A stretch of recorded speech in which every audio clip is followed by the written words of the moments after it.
បាទជំរាបសួរបងប្អូនបាទទៅផ្សារបងប្អូនហើយទៅផ្សារព្រឹកមិញក៏ឃើញ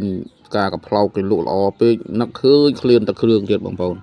ដល់ពើទៅរោទិញប្រាទិញបន្លែហើយឲ្យទិញប្រាគេអស់ទិញប្រាបាទប្រហែលត្រីពោបងប្អូនទិញត្រីពោក្បាលមកអូយកមកបំពងវាបងប្អូនធ្វើតែគ្រឿងទៀតហើយបាទធ្វើទាំងគ្រឿងបាទព្រោះយើងសភោតត្បាល់របស់យើងបាទតែទិញឲ្យមុនបាល់ទូចពេកឥឡូវទិញអាធំមកធ្វើតែគ្រឿងឡងមើលទៀតបងប្អូនបាទនេះបន្លែបន្លុកមានការស្នោមានទ្របមានស្ពៃបាទអូល្អណាស់មានផ្ទីបាទខ្ញុំឃើញផ្ទីល្អខ្ញុំទិញផ្ទីគេមកដៃបដែរបងប្អូនទីយើងយកមកស្ងោបងប្អូនអូផ្អែមល្អណាស់បងប្អូនបាទបន្លែយើងនេះសិតតែស្រស់បាទនៅមានតសក់ទៀតបាទអត់បានថតតសក់ទេបងប្អូន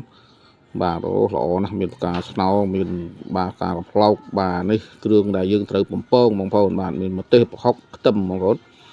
ពងវាឈ្ងុយមកបាទឲ្យដាក់ខ្ទះមួយទៀតមកយើងស្ងោរស្លឹកផ្ទីបាទស្លឹកផ្ទីនិងគល់ផ្ទីចោលបាទយើងសកវាស្អាតបងប្អូនបាទសកលាងទឹកយកមកស្ងោរយកមកស្រោះវាឲ្យ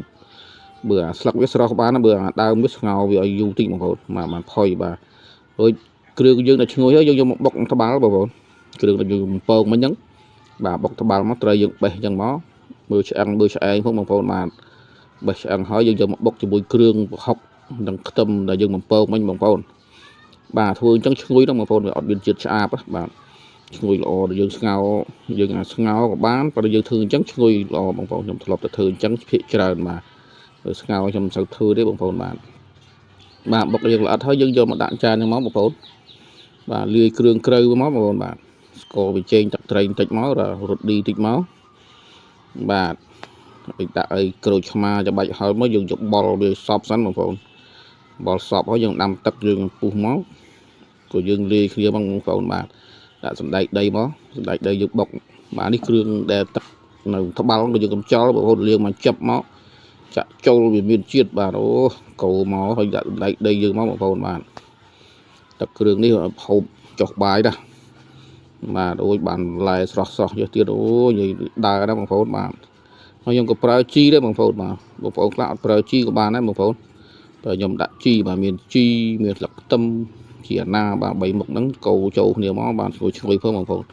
ព្រោះបងប្អូនមិនចូលចិត្តមិនដាក់ក៏បានដែរបងប្អូនដាក់ផ្ទាប់ក្រៅក៏បានដែរបាទប៉ុណ្ណេះឆ្អិនបានតែនៅបងប្អូនបងប្អូនបាទអូ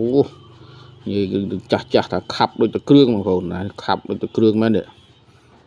តំណងណាស់បងប្អូនបាទលេងម្ទេសហឹលមកខ្ញុំដាក់ម្ទេសក្រៅបងប្អូនហ៊ានដាក់ច្រើនខ្លាចកូនគាត់ហូបដែរវាកុំឲ្យហឹលបាទនេះបន្លែយើងមានទ្របមានរសក់បាទមានការស្នោមានបាទផ្ទីស្ងោមានទាំងអូនិយាយឡើងរលាស់មកបាទសូមអញ្ជើញបងប្អូនចូលរួមមួយគ្នាបាទ